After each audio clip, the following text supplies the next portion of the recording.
Bismillah, Assalamualaikum warahmatullahi wabarakatuh. Alhamdulillah, salatu wassalamu ala rasulillah wa ala alihi wa sahbihi wa man walah. Asyhadu an la ilaha illallah wahdahu la syarikalah. Asyhadu anna Muhammadan abduhu wa rasuluhu la nabiyya ba'dah. Amma ba'd. Fa inna asdaqal hadithi kitabullah wa khairal hadi hadi Muhammadin sallallahu alaihi wasallam.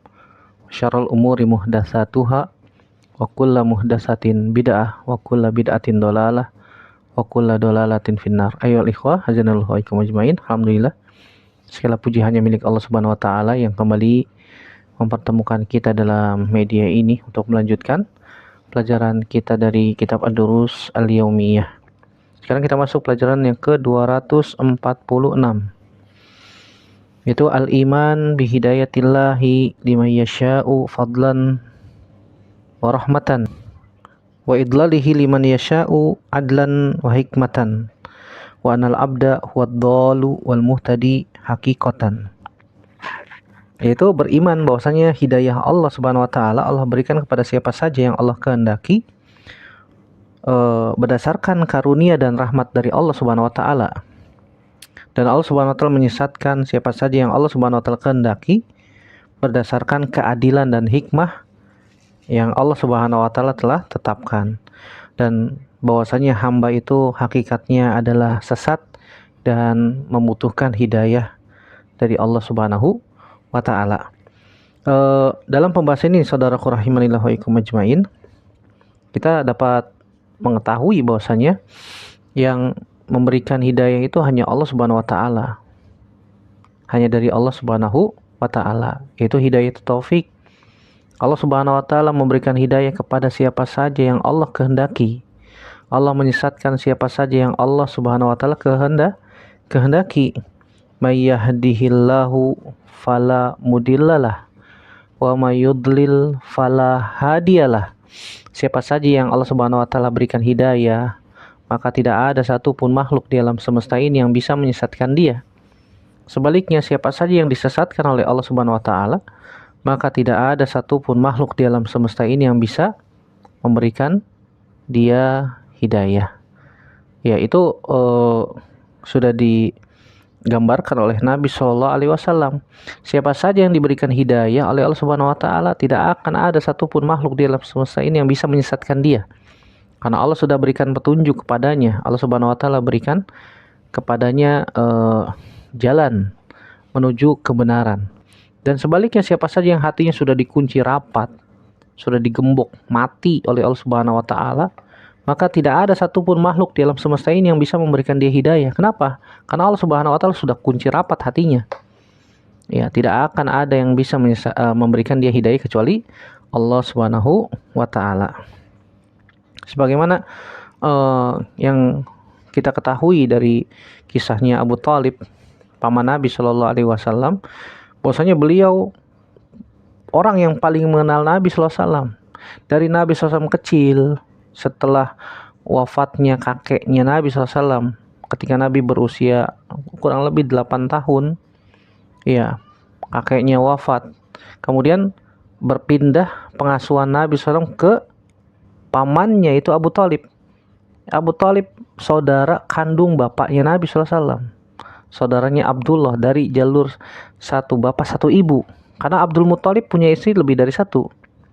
Makanya Nabi SAW diasuh oleh Abu Thalib, yang emang saudara kandung dari Abdullah, bapaknya Nabi SAW. Satu ibu.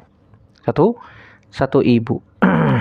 Dan Abu Thalib paham betul bagaimana karakteristiknya Nabi SAW dari kecil. Ya, paling paham, orang yang paling paham.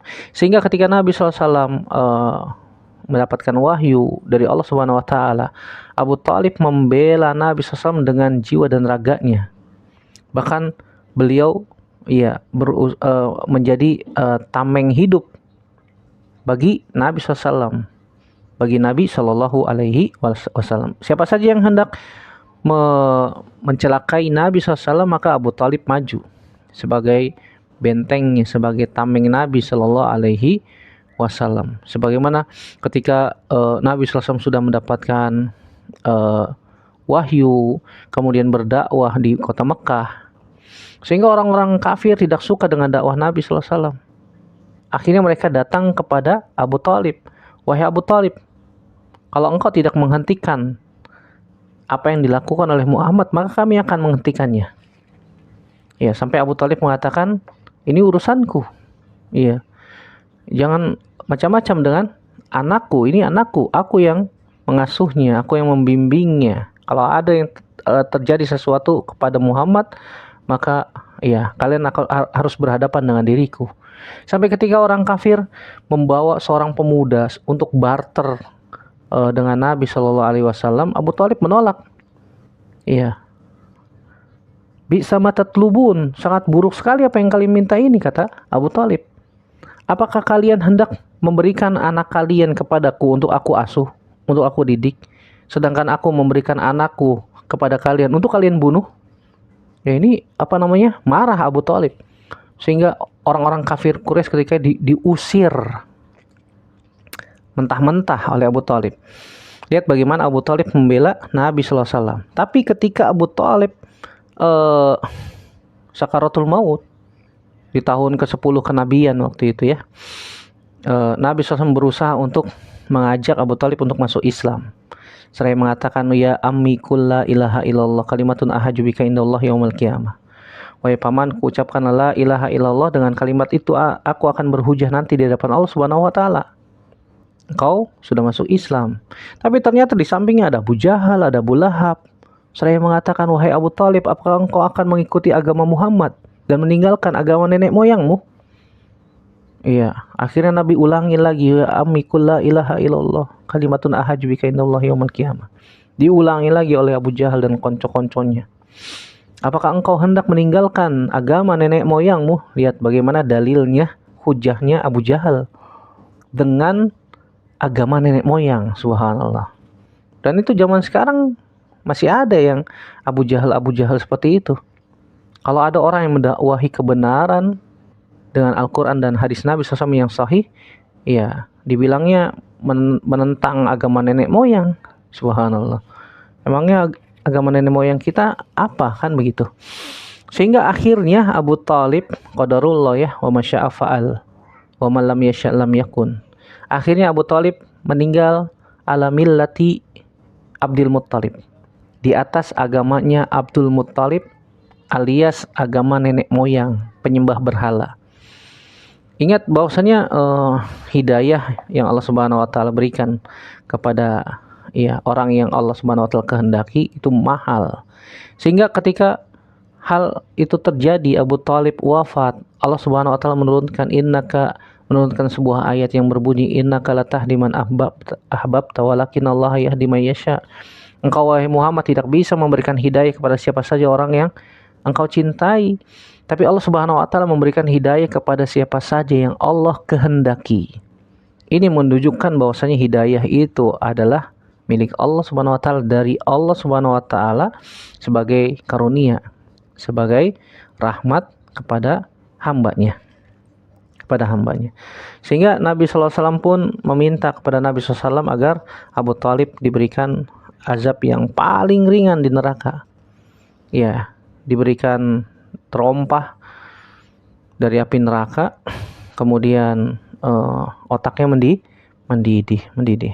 Ya, pada kesempatan kali ini kita akan bahas tentang masalah beriman, bahwasanya hidayah itu Allah berikan kepada siapa saja yang Allah kehendaki berdasarkan karunia dan rahmat dari Allah Subhanahu wa taala. Ada dua permasalahan yang akan kita bahas. Yang pertama, al-iman bi anallaha yahdi may yasha wa yudhillu may yasha. Yang pertama, bahwasanya Allah Subhanahu wa taala memberikan hidayah kepada siapa saja yang Allah kehendaki, dan Allah menyesatkan siapa saja yang Allah kehendaki. Dan dalil-dalil yang menjelaskan tentang masalah ini sangat banyak. Di antaranya dari Al-Qur'an, surat Al-An'am ayat 39. Allah berfirman, "May yasha'illahu yudlilhu wa may yasha' yaj'alhu 'ala siratim mustaqim." Siapa saja yang Allah Subhanahu wa taala kehendaki untuk disesatkan, dan siapa saja yang Allah Subhanahu wa taala jadikan dia di atas jalan yang lurus.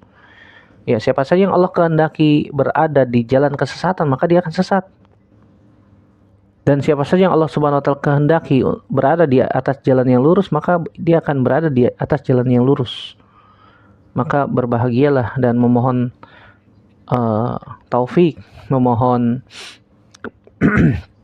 kepada Allah Subhanahu wa taala istiqomah agar kita bisa di atas jalan kebenaran sampai diwafatkan oleh Allah Subhanahu wa taala. Kemudian ayat yang kedua dalam surat Fatir ayat 8, Allah Subhanahu wa taala berfirman, hal yang senada juga sama seperti yang disebutkan ayat berikut ini. Allah berfirman, fa innallaha yudillu may yasha wa yahdi may yasha. Sungguhnya Allah Subhanahu wa taala menyesatkan siapa saja yang Allah kehendaki, dan Allah memberikan hidayah kepada siapa yang Allah kehendaki. Begitu juga dalam surat Al-Muddatsir ayat 31 Allah mengatakan, kadzalika yudhillullahu may yasha wa yahdi may yasha. Begitulah Allah Subhanahu wa taala menyesatkan siapa saja yang Allah kehendaki, dan Allah memberikan hidayah kepada siapa saja yang Allah kehendaki. Dalam hadis Al-Qudsi dari Abu Dzar dari Nabi sallallahu alaihi wasallam, sebagaimana Nabi sallallahu alaihi wasallam meriwayatkan dari Allah Subhanahu wa taala, Allah Subhanahu wa taala berfirman, ya ibadi inni haramtu dzulma ala nafsi wajaltuhu bainakum muharraman fala tazalamu. Ya ibadi kullukum dallun illa man hadaituhu fastahduni ahdikum. Ya, kata Allah Subhanahu wa taala dalam hadis qudsi dari sahabat Abu Dzar Al-Ghifari dari Nabi sallallahu alaihi wasallam, sebagaimana Nabi riwayatkan langsung dari Allah Subhanahu wa taala secara makna, adapun lafaznya dari Nabi sallallahu alaihi wasallam. Allah Subhanahu wa taala berfirman, ya ibadi, wahai hambaku, inni haramtu zulma ala nafsi, sungguhnya aku haramkan kezaliman atas diriku. Wajaltuhu bainakum muharraman, dan aku jadikan kezaliman itu haram di antara kalian. Fala tazalamu, janganlah kalian saling menzalimi. Ya ibadi kullukum dallun, wahai hambaku, sungguhnya hakikatnya kalian itu semuanya sesat. Illa man hadaituhu, kecuali orang yang aku berikan hidayah, kata Allah Subhanahu wa taala. Fastahduni ahdikum, maka mintalah hidayah kepadaku, maka aku akan berikan hidayah kepada kalian. Artinya hidayah itu dicari. Carinya di mana? Di masjid, di tempat-tempat kajian, membahas Al-Quran dan hadis Nabi sallallahu alaihi wasallam yang sahih, berdasarkan pemahaman yang benar, berdasarkan pemahaman para sahabat radhiyallahu taala anhum ajmain. Bukan cari di pasar, bukan cari di panggung-panggung konser musik, kan begitu, tapi carinya di masjid. Tanya kepada ahli ilmu tentang masalah agama jika kita tidak mengetahuinya. Dalam hadis Abdullah bin Mas'ud radhiyallahu taala anhu, Nabi SAW pernah berdoa, Allahumma inni as'alukal huda wat tuqa wal afafa wal ghina. Ya Allah, aku memohon kepadamu al-huda, petunjuk. Minta kepada Allah. Ya minimal kita minta 17 kali dalam sholat ya. Ihdinas siratal mustaqim, itu kita minta hidayah. Dan sudah kita bahas bahwasanya kita minta hidayah di atas Islam, kita minta hidayah di atas sunnah, kita minta hidayah istiqomah di atas Al-Quran dan sunnah Nabi SAW berdasarkan pemahaman yang benar sampai Allah wafatkan, sampai Allah tutup usia kita, sampai Allah Subhanahu wa taala kirimkan utusan berupa malakul maut yang akan mencabut nyawa kita ya. Wattuqa, dan ketakwaan, kita juga minta ketakwaan kepada Allah Subhanahu wa taala. Wal afafa wal ghina. Al afaf itu ifah, menjaga diri dari minta-minta. Ya, kita sering ingatkan kepada saudara sekalian, jangan suka minta-minta ya. Kepada makhluk jangan. Karena itu akan menurunkan izzah kita. Minta kepada Allah Subhanahu wa taala langsung. Iya. Allah Subhanahu wa taala mengatakan, ud'uni astajib lakum. Mintalah kepadaku, niscaya aku akan ijabah. Ingat, ijabahnya Allah Subhanahu wa taala bisa bentuknya kontan langsung. Allah berikan langsung kontan di dunia, atau bisa berupa disimpan oleh Allah Subhanahu wa taala di akhirat sebagai tabungan amal. Atau yang ketiga, potensi yang ketiga, ihtimal yang ketiga, Allah Subhanahu wa taala akan jauhkan kita dari mara bahaya yang semisal. Yang keempat, kita minta kepada Allah al-ghina, yaitu kecukupan. Bukan berarti kaya ya. Ada orang yang kaya udah diberikan segalanya tapi masih merasa kurang. Tapi kalau misalnya Allah Subhanahu wa taala berikan kecukupan, walaupun ya gaji kita ya standar lah ya, standar. Ya, Allah berikan kecukupan, kelapangan di dalam dada sehingga hidupnya nyaman. Nyaman. Allah berikan kecukupan. Ya, kita minta 4 hal ini kepada Allah Subhanahu wa taala sebagaimana Nabi sallallahu alaihi wasallam baca, dan kita juga minta kepada Allah Subhanahu wa taala sebagaimana Nabi sallallahu alaihi wasallam minta kepada Allah. Allahumma inni as'alukal huda wat tuqa wal afafa wal ghina. Mudah dihafalkan dan hendaknya dibaca dan diamalkan ya. Al-Imam Ibnul Qayyim mengatakan bahwasanya qad ittafaqat Rasulullah min awalihim ila akhirihim wa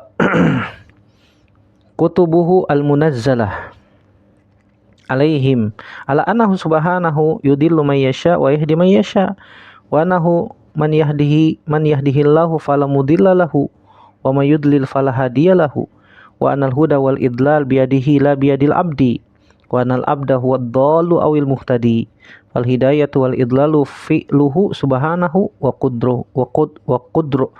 qadruhu iya wal ihtida'u wad dalalu fi'lul abdi wa kasbihi. Kata Imam Ibnul Qayyim dalam kitab Syifaul Alil ya halaman 65 dibawakan juga oleh Syekh Ibrahim bin Amir Ar-Ruhaili hafizahullah taala dalam kitab Sabilur Rasyad fi Taqrir Masailil I'tiqad halaman 232. Kata Imam Ibnul Qayyim, utusan-utusan Allah telah sepakat dari yang pertama sampai yang terakhir dan juga di dalam kitab-kitab yang Allah turunkan kepada mereka bahwasanya Allah Subhanahu wa taala menyesatkan siapa saja yang Allah kehendaki dan Allah memberikan hidayah kepada siapa saja yang Allah kehendaki.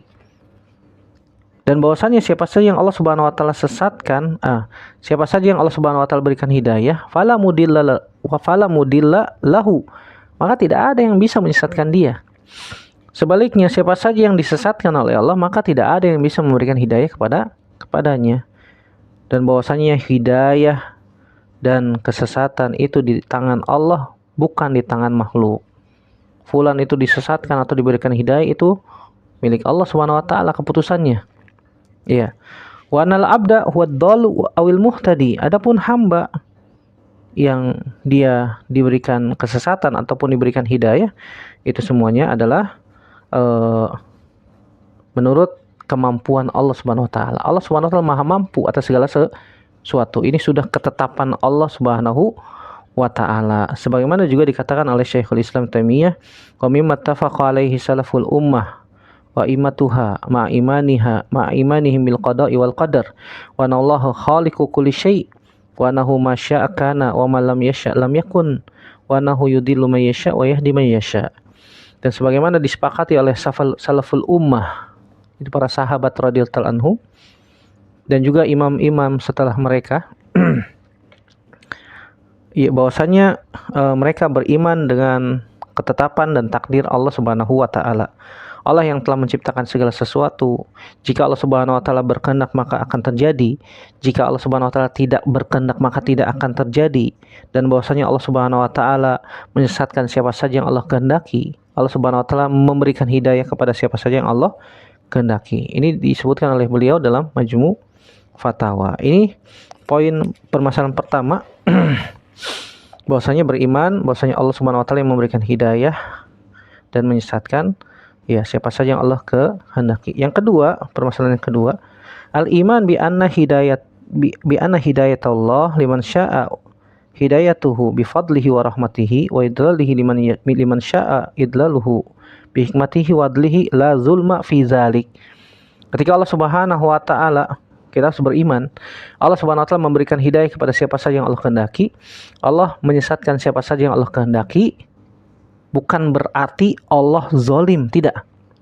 Allah memberikan hidayah berdasarkan karunia dan hikmah, karunia dan rahmat Allah Subhanahu wa taala.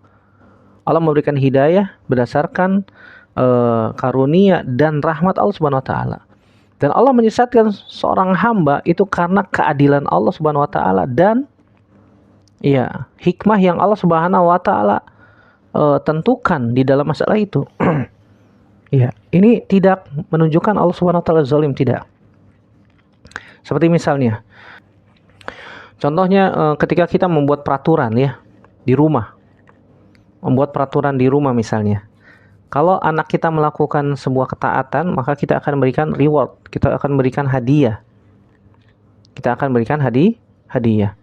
Tapi kalau misalnya anak kita melakukan sebuah kesalahan yang melanggar peraturan di rumah yang kita telah tentukan bersama, maka dia akan mendapatkan apa? Iqab. Dia akan mendapatkan sanksi, dia akan mendapatkan hukuman.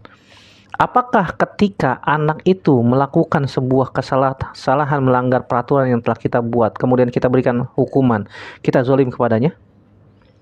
Jawabannya enggak. Kenapa? Karena peraturan itu sudah diberitahu kepada anak-anak kita. Nih, kalau misalnya kalian pulang telat nih setelah sekolah, nggak langsung pulang misalnya, contoh ya.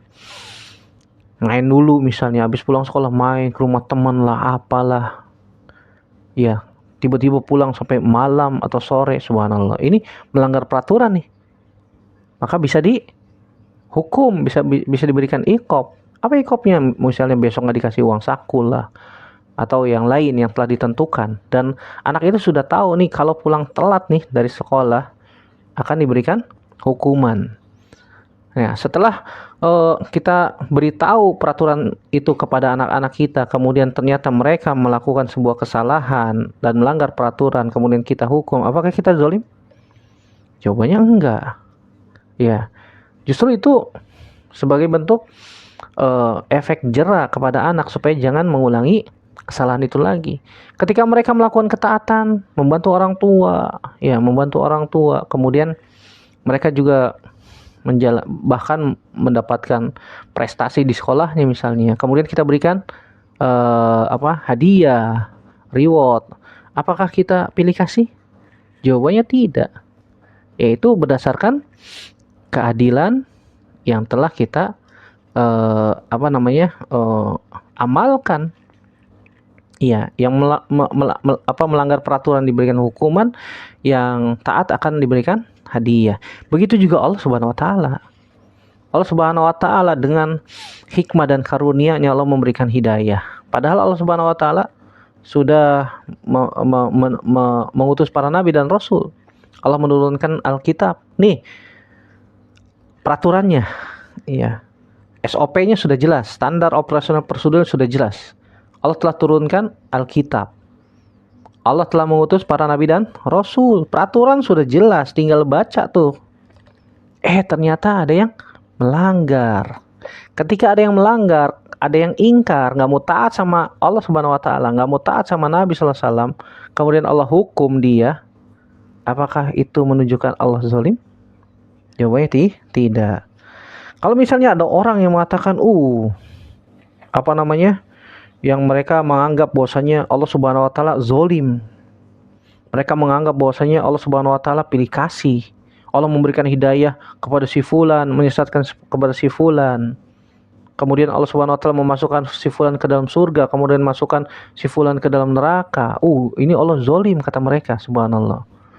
Ini tuduhan yang luar biasa, menuduh Allah Subhanahu wa taala zalim. Maka hal ini kita bisa jawab, ini syubhat ya, syubhat yang dilontarkan oleh orang-orang yang notabene-nya mereka muslim juga, tetapi pemikirannya ya konslet kan gitu. Perlu diluruskan. Seperti benang kusut yang kalau misalnya kita perlu urai benang tersebut supaya benar kembali, lurus lagi kan begitu. Caranya gimana ya? Hanya Allah Subhanahu wa taala yang bisa memberikan hidayah. Kita doakan saja semoga Allah Subhanahu wa taala memberikan hidayah kepada kita semua. Maka kita jawab syubhat tersebut yang mengatakan Allah itu adalah zalim ketika memberikan hidayah kepada siapa saja yang Allah kehendaki, memberikan kesesatan, menyesatkan siapa saja yang Allah kehendaki. Mereka menuduh Allah Subhanahu wa taala dengan kezaliman, maka kita jawab dengan beberapa hal. Yang pertama, bahwasanya Allah Subhanahu wa taala telah mengabarkan bahwasanya Allah Subhanahu wa taala adalah asdaqul qailin.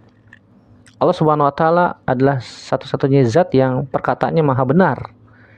Nggak boleh diyakini ada satupun di dalam Al-Quran yang salah.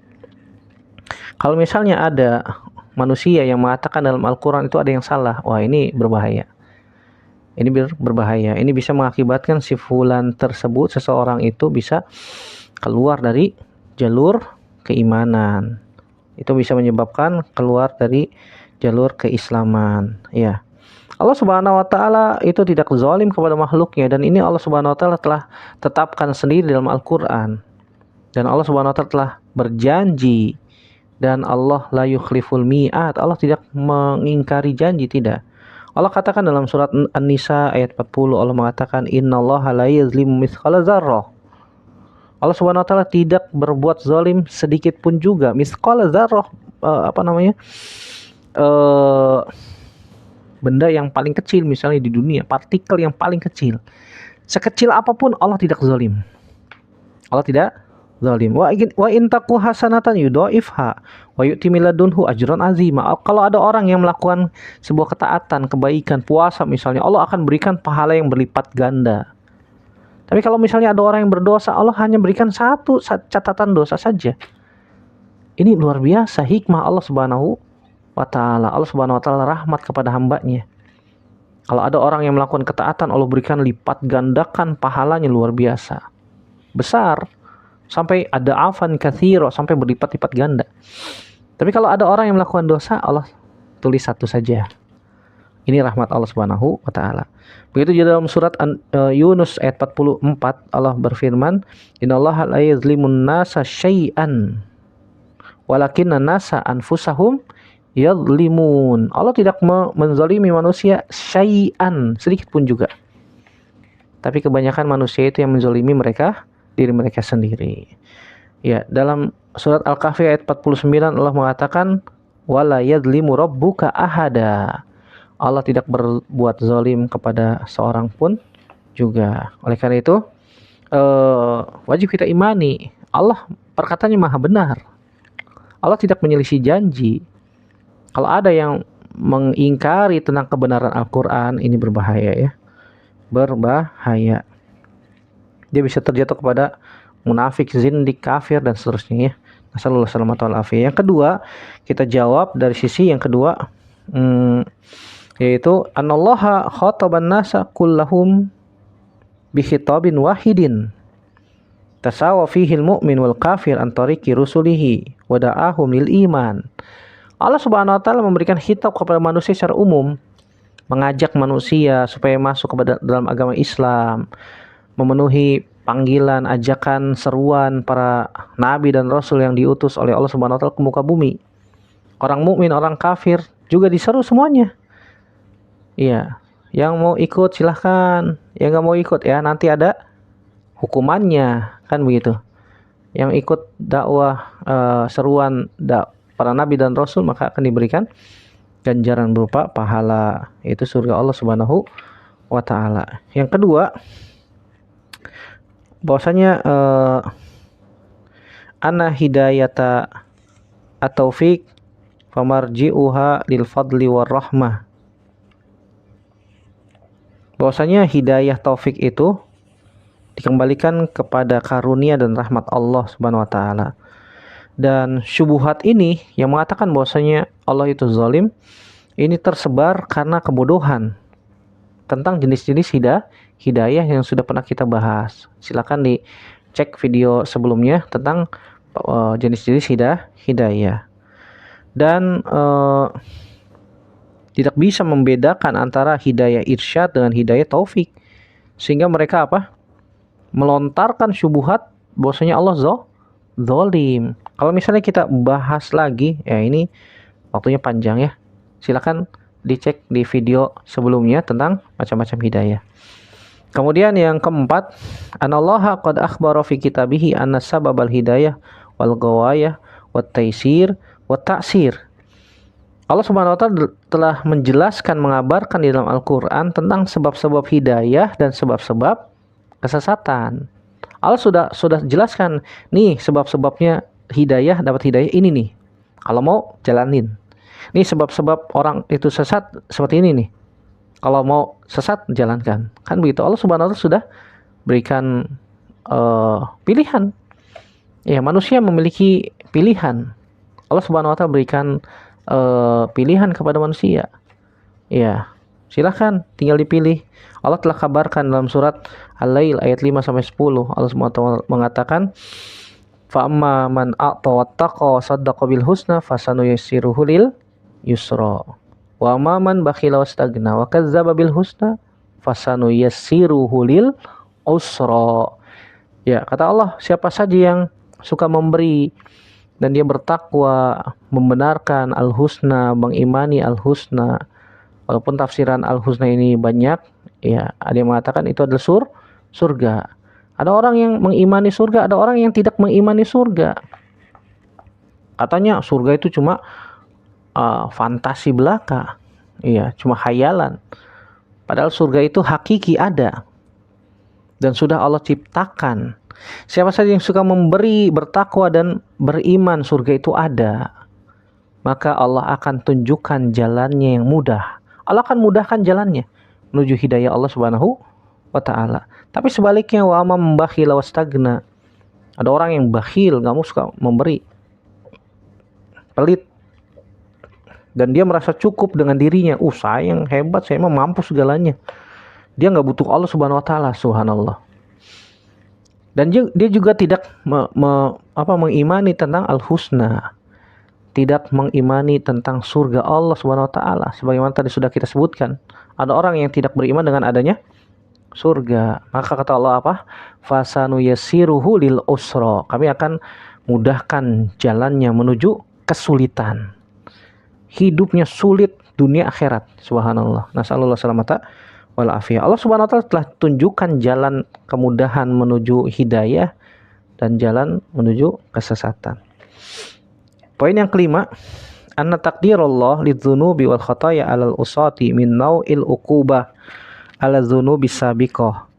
Wa hadza muqtada adlihi fi babil uqubah. Bahwasanya takdir Allah bagi orang yang melakukan maksiat dan dosa, kemudian diberikan oleh Allah Subhanahu wa ta'ala hukuman. Maka ini ya, Allah Subhanahu wa ta'ala hukum berdasarkan dosa yang telah dia lakukan. Allah Subhanahu wa ta'ala berikan hukuman atas dosa yang telah dia lakukan. Falaisal iqab mahsurun fit ta'zib ala zanbi bal qad yu'aqibullah ala zanbi bi taqdiril wuqu'i fi zanbin akhar. Ya. Bukan berarti Allah Subhanahu wa ta'ala mengazab, menghukum itu terbatas pada dosa yang dia lakukan saat ini misalnya. Tapi juga bisa jadi Allah Subhanahu wa ta'ala azab dia dari dosa-dosa yang dulu pernah dia lakukan. Dia gak mau taubat. Sudah tahu itu dosa dilakukan, gak mau taubat pula, subhanallah. Bahkan dia melakukan dosa lagi. Gak mau kembali kepada Allah Subhanahu wa ta'ala. Sehingga Allah Subhanahu wa ta'ala hukum dia. Berbeda dengan orang yang menjelang akhir hayatnya dia taubat misalnya. Maka taubatnya itu yang nasuh, yang murni, yang jujur, ikhlas, mengharapkan pahala dari Allah, bisa menghapuskan seluruh dosa-dosa yang terdahulu yang dilakukan. Subhanallah. Ini rahmat dari Allah. Ini rahmat dari Allah Subhanahu wa ta'ala yang harus kita yakini. Harus kita yakini bahwasanya taubat, kalau benar dia jujur mau taubat, ya jangan diulangin lagi. Kan syarat taubat disebutkan oleh Imam Nawawi, di antaranya an-nadam, menyesal. Kemudian al-azam, dia bertekad kuat tidak mengulangi lagi. Yang ketiga, al-iqla, melepaskan segala perantara yang bisa menyebabkan dia kembali kepada dosa yang lalu. Kalau perlu dia hijrah, pindah dari tempat yang dulu penuh dengan maksiat. Saya nggak mau maksiat lagi deh. Akhirnya dia pindah tuh ke tempat yang penuh dengan ketaatan. Hendaknya dia pindah ya menuju jalan Allah Subhanahu wa ta'ala. Kemudian yang terakhir, yang poin ke-6, anna hidayatullah liman syaa min khalqihi min babit taufik. Bahwasanya hidayah dari Allah ini termasuk taufik. Taufik dari Allah Subhanahu wa ta'ala. Ya, bagi siapa saja yang diberikan taufik oleh Allah Subhanahu wa ta'ala, maka dia akan diberikan oleh Allah Subhanahu wa ta'ala ketenangan hidup, sehingga dia pun mulia di dunia maupun di akhirat. Tapi orang yang mencari kesesatan, maka hatinya tidak tenang. Hatinya penuh dengan kegelisahan, gundah gulana. Di dunia maupun di akhirat nanti diazab oleh Allah Subhanahu wa ta'ala. Nasallallahu salamata wal afiyah. Ini saja yang bisa kita sampaikan. Ya, semoga Allah Subhanahu wa taala memberikan kepada kita hidayahnya ya. Dan semoga hidayah itu tetap ada pada kita sampai Allah Subhanahu wa taala wafatkan, sampai Allah Subhanahu wa taala kirimkan utusan berupa malaikat maut, dan semoga Allah Subhanahu wa taala ya tutup usia kita dengan husnul khatimah di atas hidayah dan dimasukkan ke dalam surga tanpa hisab, tanpa azab. Amin ya rabbal alamin. Demikian, semoga bermanfaat. Yang sedikit ini yang benar datangnya dari Allah saja, yang salah murni dari saya pribadi. Mohon maaf jika ada kata-kata yang kurang berkenan. Aku qouli hadza astaghfirullah li wa lakum. Subhanakallahumma bihamdik asyhadu an la ilaha illa anta astaghfiruka wa atubu ilaik. Wassalamualaikum warahmatullahi wabarakatuh.